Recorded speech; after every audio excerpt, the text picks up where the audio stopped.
गायत्री महामंत्र एक बार मेरे साथ दोहराओ।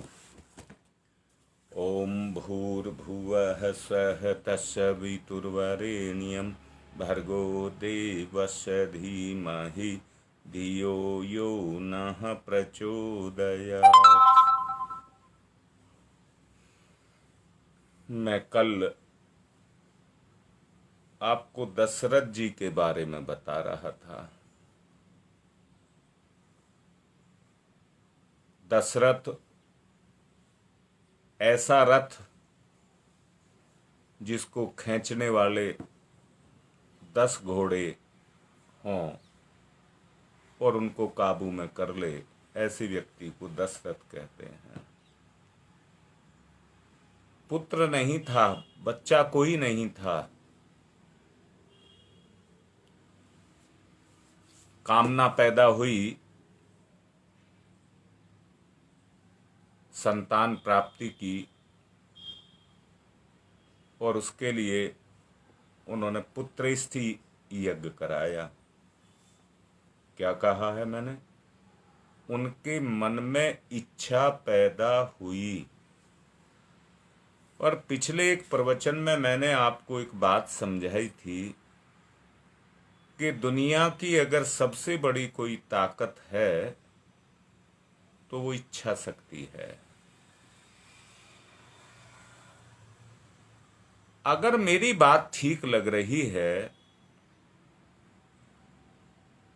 तो मुझे एक बात बताओ, इच्छा से इच्छा जुड़ती है कि नहीं जुड़ती है? मैंने दोबारा से बोल रहा हूं, इच्छा से इच्छा जुड़ती है और बड़ी सहजता के साथ जुड़ सकती है।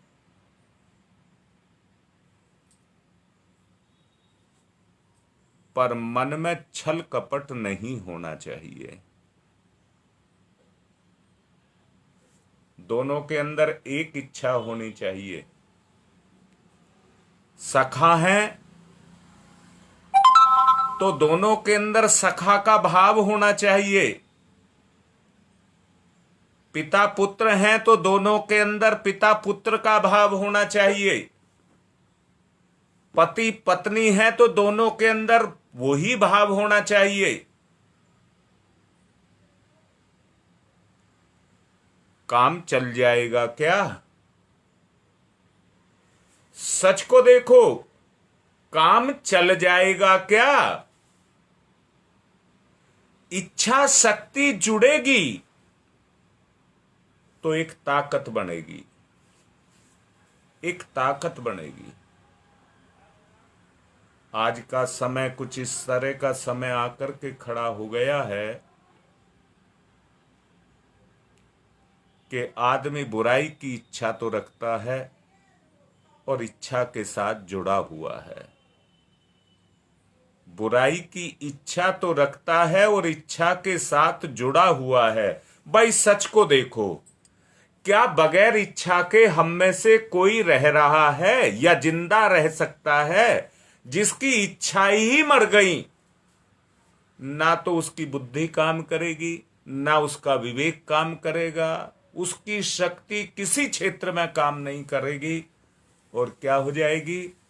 निष्क्रिय हो जाएगी, निष्क्रिय हो जाएगी, जड़ता को प्राप्त हो जाएगा, जड़ता को प्राप्त हो जाएगा।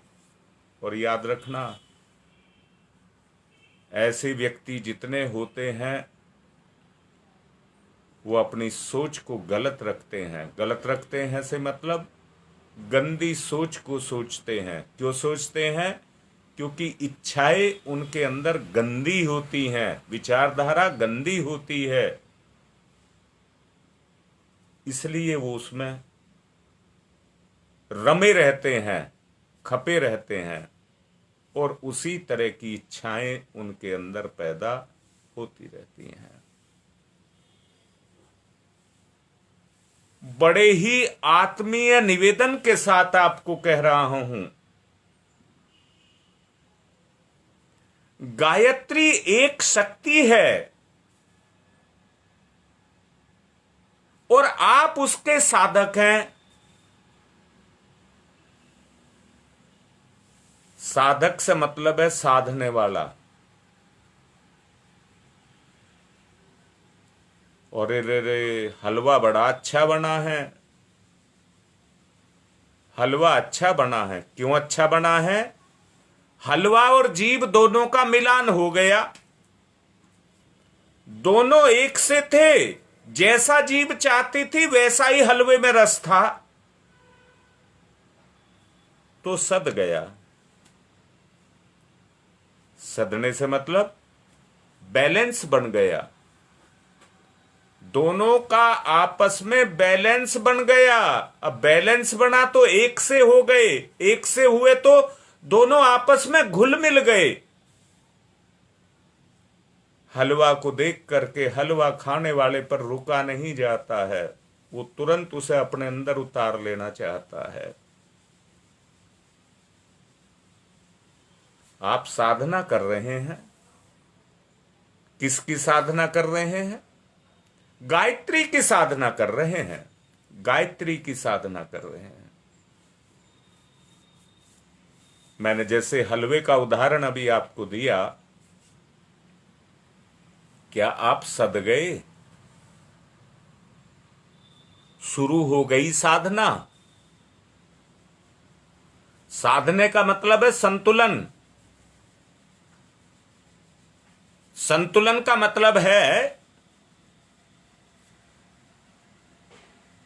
कि हम जिस चीज को, जिस स्वभाव में हम ढल चुके हैं और जिस चीज को हम पसंद नहीं करते हैं, कोई कितनी ही ताकत लगा ले परंतु उसे हमें दे नहीं सकता, हम उसको ले नहीं सकते, उस काम में हम जा नहीं सकते।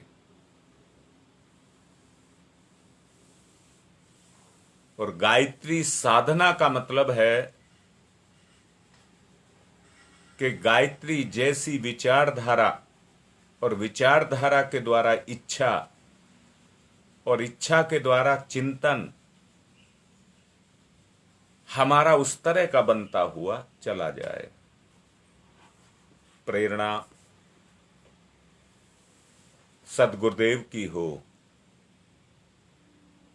अनुभूति आत्मा की हो, विचार मन का हो, कर्म इंद्रियों से शरीर का हो, तो साधना कहना। पिछले प्रवचनों में मैंने ही आप लोगों से बताया था, दुकानदार हर चीज का मोल भाव करता है और खरीदने वाला भी मोल भाव करता है। मोल भाव सद जाने पर तोल करके लेता है और तोल करके देता है। तोल करके लेता है और तोल करके देता है। ज्यादा मुनाफा कमाने के लिए खरीदने वाला कम कीमत लगाता है और बेचने वाला ज्यादा कीमत लगाता है।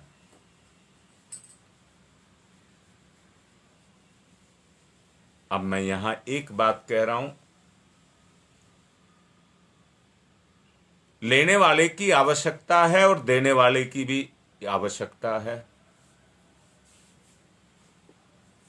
देने वाले की दुकान का माल बिकेगा ही नहीं तो दुकान कैसे चलेगी? दुकान कोई गाड़ी तो है नहीं कि गियर लगा करके आप एक जगह से दूसरी जगह ले जाएंगे। दुकान चलने का मतलब ही यह है कि उसका कारोबार चले। आत्मा का भी तो कारोबार है, आत्मा का भी तो कारोबार चलना चाहिए। अगर उसको आप चलाना चाहते हैं तो गायत्री एक शक्ति है। गायत्री एक शक्ति है। अगर आप उस शक्ति को प्राप्त करना चाहते हैं तो इच्छा भी एक शक्ति है। अगर वो शक्ति उतरती है तो इच्छा में उतरती है। लौकिक और पारलौकिक दोनों क्षेत्रों का आपस में अगर जुड़ाव है तो वो एक ही स्तर पर जुड़ाव है।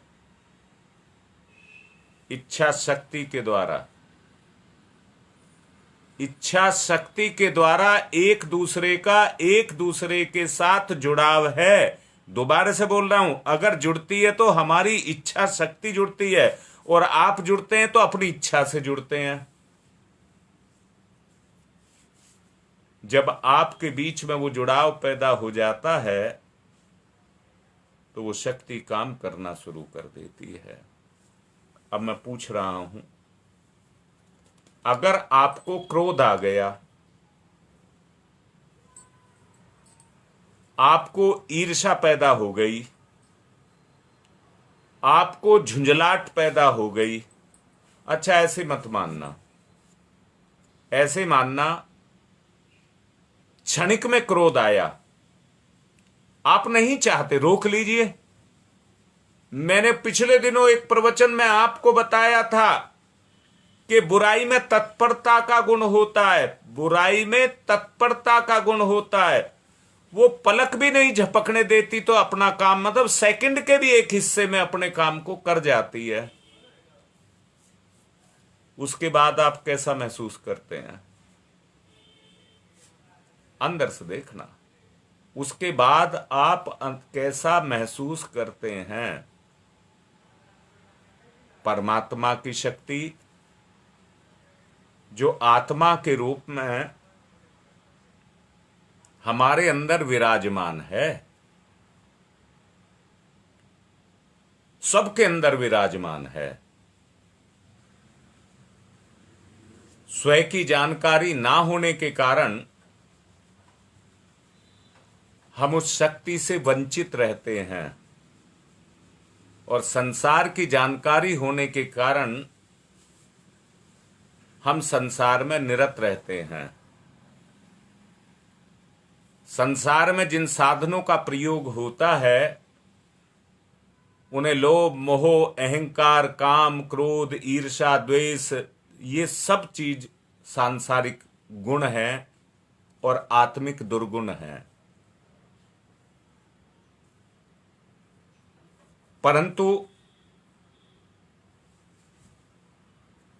परंतु से पहले मैं कहूंगा, जब हमारी चेतना के ऊपर या कहिए इच्छा शक्ति के ऊपर संसार काम करता है तो ये लोभ, मोह, काम, क्रोध काम करते हैं, और इनके काम करने के कारण जो इच्छाएं पैदा होती हैं वो इन्हीं की इच्छा पैदा होती है, इन्हीं की इच्छा पैदा होती है। और जब इनकी इच्छा पैदा होती है तो ये स्वाभाविक सी बात है कि हम उसी तरह, हमारा रुझान, हमारा ढलाव, हमारा लगाव उसी तरफ को होता है जिस तरफ हमारी इच्छा हमको लेकर के जाती है। हम नहीं चाहते क्रोध करें, हम नहीं चाहते किसी का कोई बुरा करें, हम नहीं चाहते कोई पाप करें, परंतु ये सामान्य अवस्था की बात है। मैंने अभी कहा, बुराई जब भी काम करती है तो वो बड़ी तत्परता के साथ करती है, और काश अहम भी व्यक्ति के साथ जुड़ जाए तो आदमी बुराई के लिए मरने मारने के लिए तैयार होगा, परंतु छोड़ने के लिए तैयार नहीं होगा। स्थिति कैसी हो जाएगी? आदमी अपने आप को ही सही सिद्ध करने लग जाएगा कि मैं ही ठीक हूं, दूसरा कोई भी ठीक नहीं है, यानी कि अपने में अच्छाई और दूसरों में बुराई देखने लग जाएगा। सच को ये देखो, जब व्यक्ति दूसरों में बुराई को देखने लग जाता है तो बुराई देख करके उसको घृणा पैदा होती है, घृणा पैदा होती है। जो अपने हैं उनको वो सुधारना चाहता है, परंतु वो अपनी इच्छा को बदलते नहीं है। इच्छा तो मिली नहीं दोनों की। आप अपने बच्चे को, अपने पति को, अपने पिता को, अपने पुत्र को, अपने भाई को आप बदलना चाहते हैं अच्छा हो जाए। फिर दोबारा से कह रहा हूं, अपने आप गलत काम कर सकता है पर अपने को गलत काम नहीं करने देगा। परंतु दोनों की इच्छा क्या एक हो गई?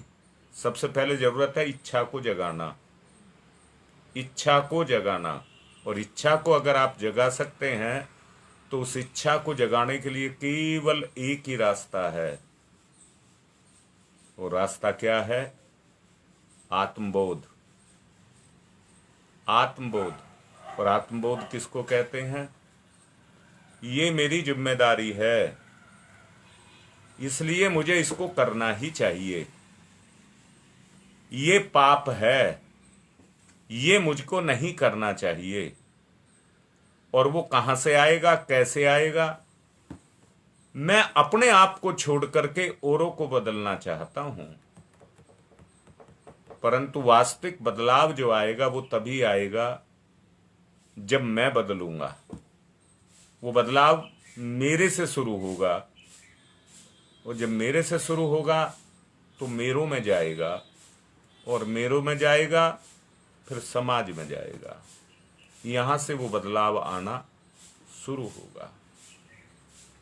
अगर उस बदलाव को आप लोग लाना चाहते हैं तो उस स्तर से आपको अपने जीवन को जीना पड़ेगा, उसी स्तर से आपको अपने जीवन को जीना पड़ेगा। मैं फिर से कहता हूं, मैंने शुरू में बोला था, दशरथ ने अपनी इच्छा प्रकट की अपनी रानियों से सलाह करके कि हमारा कोई संतान नहीं है, हमारा कोई वारिस नहीं है। चलिए, दशरथ तो राजा था, परंतु अपनी जिंदगी के राजा तो आप भी हैं। ठीक है, दशरथ की तरह की राजधानी और दशरथ की तरह का राज्य आपका नहीं है, पर आपका भी तो अपना राज्य है, जो आपने किससे बचाया है? अपनी इच्छा से, अपनी इच्छा से। दशरथ के मन में अपने वारिस की इच्छा पैदा हुई। अब मैं आपसे पूछ रहा हूं, हे दशरथ, मैं आपको दशरथ कह रहा हूं, क्या अपनी इंद्रियों से अपनी जिंदगी को, अपने राज्य को अपनी इच्छा से उजाड़ना चाहते हो? अगर इसका कोई वारिस बनेगा तो ईश्वरीय गुण बनेगा। दशरथ ने अपनी इच्छा को प्रकट किया वशिष्ठ के सामने। वशिष्ठ ने कहा कि काम तो हो जाएगा,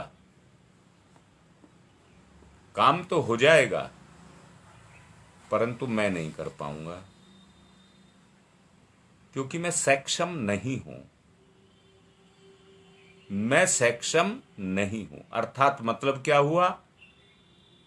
मेरे में गुण तो है, परंतु मेरा गुण क्रियाशील नहीं है। फिर क्या किया जाए? पुत्रेष्ठ यज्ञ किया जाए। उस पुत्रेष्ठ के यज्ञ को वो ही कर सकता है जो पूर्ण ब्रह्मचारी हो।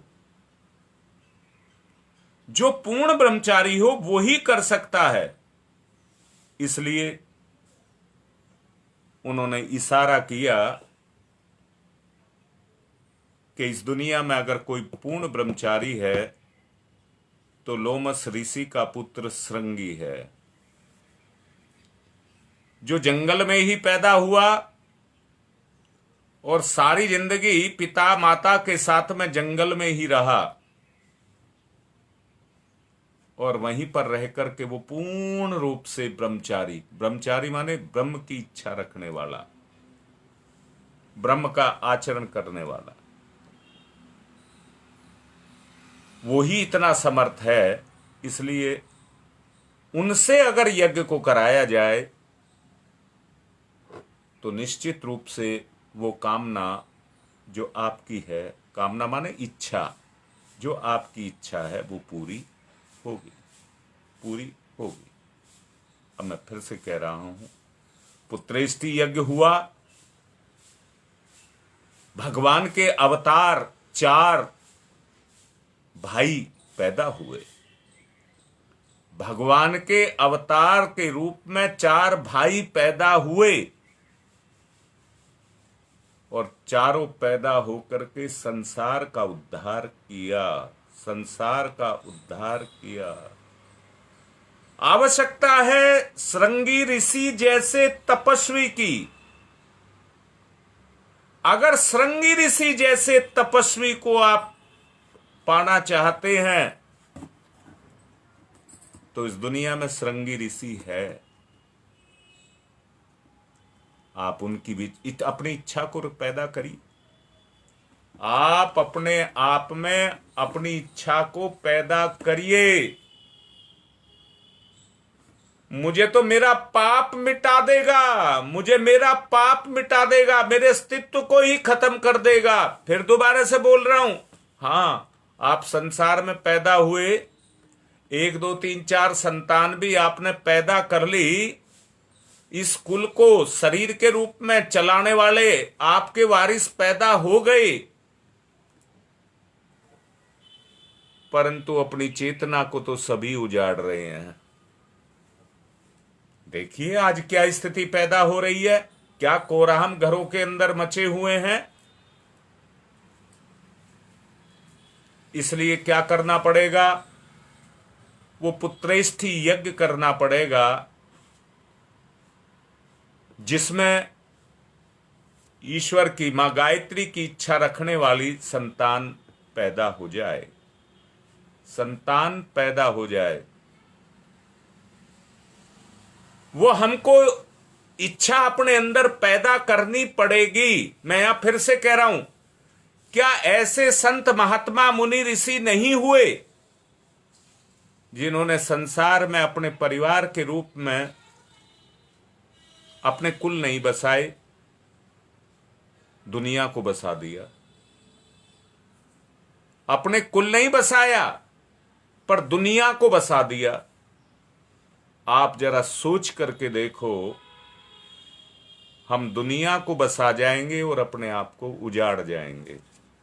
आज की जो अवस्था पैदा हो रही है वो ये अवस्था पैदा हो रही है कि हम अपने आप को उजाड़ रहे हैं, परंतु किसके कारण?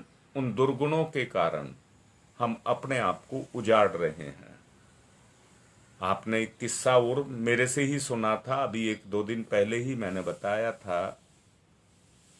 एक हुई थी सावित्री, उनके बारे में भी मैंने आपको बताया था कि वो कैसे पैदा हुई थी।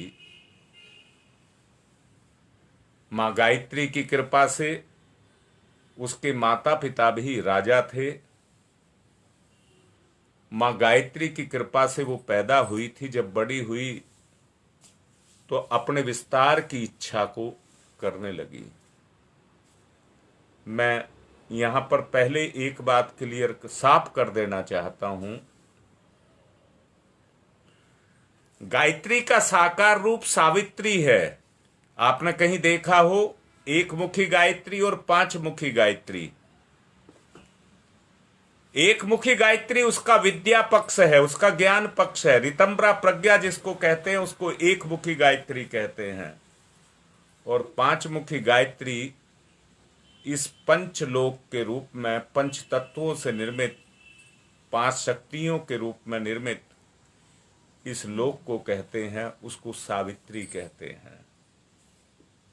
इच्छा शक्ति के रूप में सावित्री पैदा हुई और अपने विस्तार की बात को सोचने लगी, मुझे अपना विस्तार करना है। निवेदन पूर्वक कह रहा हूं, बड़े ध्यान से सुनना। ईश्वर की इच्छा जब आपकी इच्छा में उतरने लग जाएगी, या दूसरे शब्दों में कहूं, आप ईश्वर की इच्छा को अपनी इच्छा में उतारने लग जाएंगे, तो सावित्री का रूप आपका बनने लग जाएगा। यहां मेरा कहने का मतलब, किसी औरत का नाम सावित्री हो तो मेरा कहने का मतलब वो नहीं है। अपने विस्तार की इच्छा तो सबके अंदर होती है। छोटे से बच्चे को भी कहें तू बड़ा हो जा, बड़ी बड़ी बातें वो करेगा, ऐसा नहीं है कि वो बड़ा व्यक्ति नहीं बन सकता, बन सकता है, पर बड़ा बनने के लिए उसे अपने विस्तार को करना पड़ेगा। सावित्री भी अपने विस्तार की इच्छा को रखती हुई अपने लिए अपना पति ढूंढने के लिए निकली, अपने लिए अपना पति ढूंढने के लिए निकली। और जब पति ढूंढने के लिए निकली तो जंगल में खेलता हुआ उसको एक युवक दिखाई दिया। बड़े ही धैर्य के साथ उसने उसको देखा और देख करके अपने मन को उसको दे बैठी और उसको पति रूप में वरण कर लिया। ईश्वर के कोप के कारण उसके माता पिता अंधे थे, उनका राज्य भी छिन चुका था। बात की गहराई को समझना, मैंने आपको भी राजा कहा है और आपका भी राज बताया है। उनका राज्य छिन चुका था क्योंकि माता पिता कैसे थे? अंधे थे। अरे मैं आंख की बात नहीं कह रहा, आंख की बात अंधा नहीं कह रहा। मैं जो कह रहा हूं, जो इच्छाएं उठती हैं, जरा उनके बारे में सोच करके देखना। हम अकल के अंधे हो गए हैं और उन इच्छाओं को करते हैं जो हमें मार देंगी, जो हमें मार देंगी। ईश्वर की कृपा से उनके एक बेटा पैदा हुआ जो सत्यवान जिसका नाम था, सत्यवान जिसका नाम था। सत्यवान से मतलब जो सत्य का आचरण करता था। सावित्री अगर वर्ण करेगी अपने विस्तार के लिए तो सत्यवान को ही तो वर्ण करेगी, और सत्यवान अगर वर्ण करेगा तो उसी को वर्ण करेगा जो उसके हित में होगा, जो उसके हित में होगा। दोनों ने एक दूसरे को वर्ण कर लिया। बेटी ने जाकर के पिता से कहा कि मैंने अपने लिए वर देख लिया है। पिता ने कहा तूने तो जंगली लड़का वर्ण कर लिया है। जंगली कह रहा हूं, सब नहीं कहा मैंने,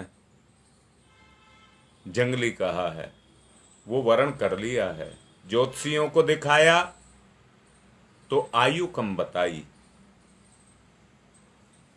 परंतु सावित्री जिद कर बैठी, मैंने अपनी इच्छा इसके साथ जोड़ दी है, इसके अलावा मैं किसी को पति वरण नहीं करूंगी, इसके अलावा मैं किसी को पति वरण नहीं करूंगी। उसने अपनी इच्छा जाहिर कर दी। बेटी की इच्छा के सामने, बेटी माने अंतर चेतना, उसके सामने राजा पिता को झुकना पड़ा, झुकना पड़ा और शादी उस बेटे के साथ कर दी। सावित्री अपने गुणों को लेकर के आई थी और बड़े ही मन से अपनी इच्छा से ईमानदार होकर के अपना दायित्व समझ करके अपनी सेवा देने लगी, अपनी सेवा देने लगी। मैं दोबारा से कह रहा हूं, आपको क्या दिखाई देता है? भाई ईमानदार होकर के देखना, दुश्मन आज कहीं बाहर नहीं है, अपने घर में ही है। और कौन है? मेरे अलावा सारे मेरे दुश्मन हैं। मेरे अलावा सारे मेरे दुश्मन हैं। क्यों दुश्मन हैं? क्योंकि सब में कमियां हैं, सब में कमियां हैं, और वो कमियां मुझे सुए की तरह चुभती हैं, सुए की तरह चुभती हैं और मुझे त्रास देती हैं। आज स्थिति पैदा ये हो गई है, हर कोई एक दूसरे से अपनी दुश्मनी को निकाल रहा है, हर कोई एक दूसरे से अपनी इच्छाओं की कामना करता है कि मेरी इच्छा पूर्ण की जाए। परंतु सच ये है, लौकिक संसार की तरफ सबका जुड़ाव लगाव है और उसी के लिए हमारी इच्छाएं पैदा होती रहती हैं। लौकिकता के प्रति ही हमारी इच्छाएं पैदा, कामनाएं पैदा होती रहती हैं। आत्मा की बात को किसने सुना है? मैं फिर से कह रहा हूं, क्या अंतरात्मा की कोई आवाज नहीं होती? क्या अंतरात्मा कुछ नहीं चाहती? परंतु हम सब उसकी बात को अनसुना करते रहते हैं, हम सब उसकी बात को अनसुना करते रहते हैं और उसी के कारण आज ये अवस्था हमारी पैदा होती हुई चली जा रही है। अगर इस स्थिति से उबरना है, एक बात को सबको मानना पड़ेगा और तय करना पड़ेगा, वो कौन सा काम है जिसको करने से हमारा उद्धार हो जाए, हमारे परिवार में सुख शांति आ जाए, हमारे परिवार में समृद्धि बढ़ने लग जाए, हमारे परिवार में पारिवारिक लगाव के रूप में आपसी तालमेल बनने लग जाए। वो कौन सा वो है? बताता हूं। सावित्री का जीवन चलता हुआ चला जा रहा था। सावित्री अपने पति के साथ में छाया बनकर के लगी रहती थी, अपने पति के साथ में, इसलिए नहीं कि उसकी आयु कम है, इसलिए नहीं, इसलिए कि उसका पति धर्म है, पति धर्म है। वो अपने पति की सहयोगिनी है, अपने पति की इच्छा पूर्ण करने वाली है, उसकी अपनी कोई इच्छा नहीं है। यहां मैं फिर से कहता हूं, जितनी मेरी माताएं, बहनें, बेटियां सुन रही हैं, स्त्री की अपनी कोई इच्छा नहीं होती है। वो रात दिन अपने बच्चों की, सबसे ज्यादा अपने बच्चों की इच्छाएं पूरी करती रहती है। दूसरा, अपने पति की भी इच्छा रखती है, क्योंकि उसको पता है मेरा जीवन इस पर ही टिका हुआ है, मेरा जीवन मेरे पति के ऊपर ही टिका हुआ है। अगर आज मेरा विस्तार है तो मेरे पति से ही मेरा विस्तार है। और सच को देखो, स्त्री का अस्तित्व उसके आदमी के ही साथ में है, पति के ही साथ में है। मैं भी कह रहा हूं, आत्मा ईश्वर से अलग हुई है। मैंने एक प्रवचन में कहा था, समझाया था, वो तो ईश्वर की इच्छा थी कि उसने अपने अंश को अपने से अलग कर दिया। ये ईश्वर की इच्छा थी। किस तरह से कहूं कि आपको मेरी बात समझ आ जाए। आप भी तो अपने विस्तार के लिए अपनी इच्छा से अपनी शक्ति को बखेर रहे हैं, अपनी शक्ति को बखेर रहे हैं। परंतु यहां मैं एक बात कहना चाहूंगा, ईश्वर की इच्छा थी कि मेरी शक्ति का विस्तार हो, मेरा संसार बसे, मेरा संसार बसे। ईश्वर की इच्छा से उसका संसार बस गया। परंतु क्या ईश्वर ने यह मना कर दिया था कि तुम लौट करके मेरे पास मत आना? जिस अपने अंश को, जिसको उसने बखेरा था अपनी इच्छा से, क्या उसको ये मना कर दिया था कि तुम लौट करके मेरे पास नहीं आना? अगर ईश्वर के पास पुनः जाना है, मैंने कहा है, ये कोई वो गाड़ी नहीं है, कार ट्रक मोटर बस नहीं है जो पहिए पर दौड़ती है। मैं ये नहीं कह रहा जिंदगी नहीं दौड़ती है, जिंदगी भी दौड़ती है, जिंदगी भी गति करती है। ईश्वर ने मना नहीं किया है कि आप मेरी तरफ मत आना। अगर उसमें कोई शक्ति लगती है, पेट्रोल जलता है, कोई ताकत पैदा होती है, तो ईश्वरीय ही ताकत है। मैं फिर से कह रहा हूं, शरीर जैसा साधन इस दुनिया में कोई बना नहीं सकता। इतने छोटे छोटे से जरा जरा से अंग इसके अंदर लगे हैं, परंतु उनकी सक्रियता को देखोगे तो एक अजूबा लगता है कि इतने छोटे से में इतनी सारी खूबियां कैसे समा दी, इतनी सारी खूबियां कैसे समा दी। छोटा सा जर्म पैदा किया है जो आंख से दिखाई नहीं देता, परंतु देखिए ना, उसमें भी उसके जीवन की सारी संभावनाएं उन्होंने लगा दी। वो तभी तक जीवन के रूप में जीता है जब तक वो उस प्राण तत्व के साथ में जुड़ा रहता है। अपनी इच्छा से वो भी अपने जीवन को जीता है। इस दुनिया में जो भी जीव है, जिसका आकार है, जो संसार में है, जिसका अस्तित्व है, सब अपनी अपनी इच्छाएं रखते हैं और अपनी इच्छा से अपने जीवन को जीते हैं।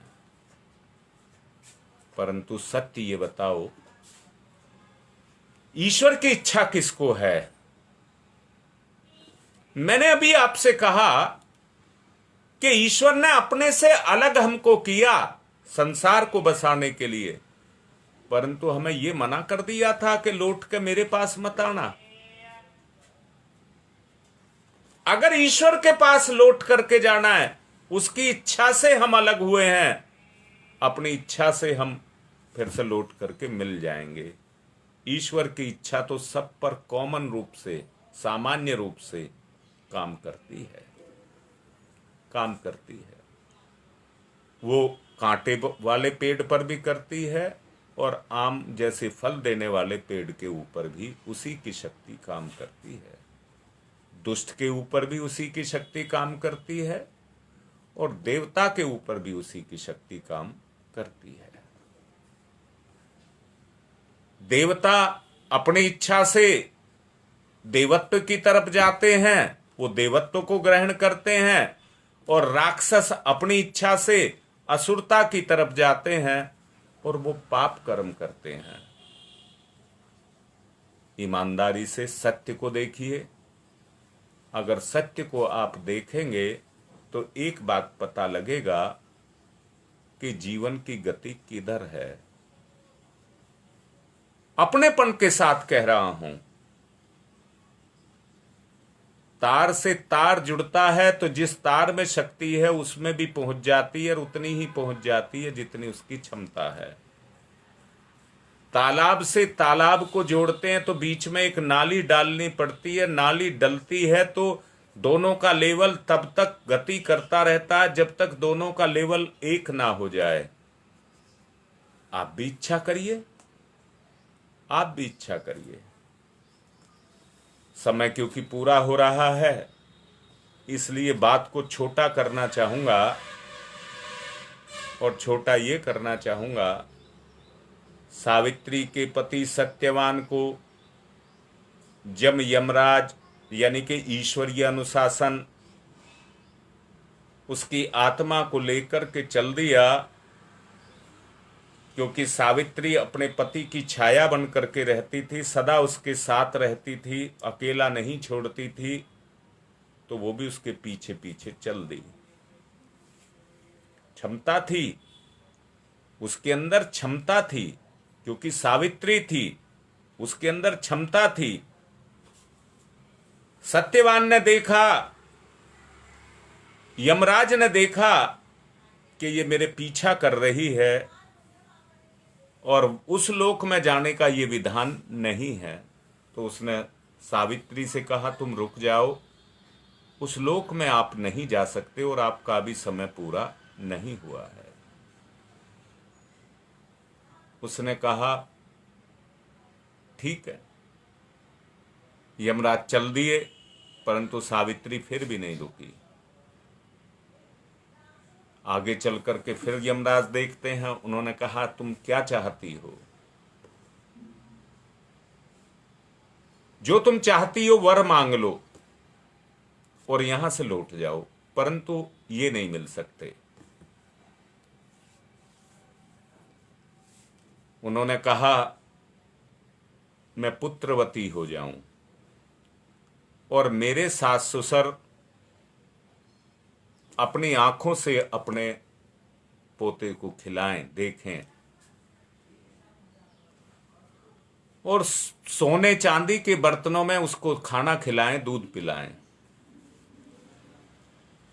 यमराज ने कह दिया तथास्तु और ले करके चल दिए। वो फिर पीछे लग ली। फिर पूछते हैं कि अब क्यों नहीं जा रही?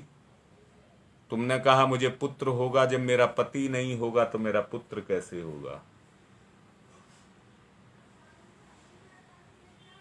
अब यमराज तो बंधे थे अपने वचन के साथ में,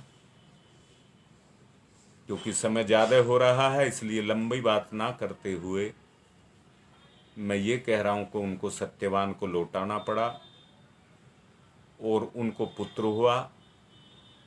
पुत्र को देखने के लिए माता पिता की आंखें खुली। कौन सी आंखें खुली?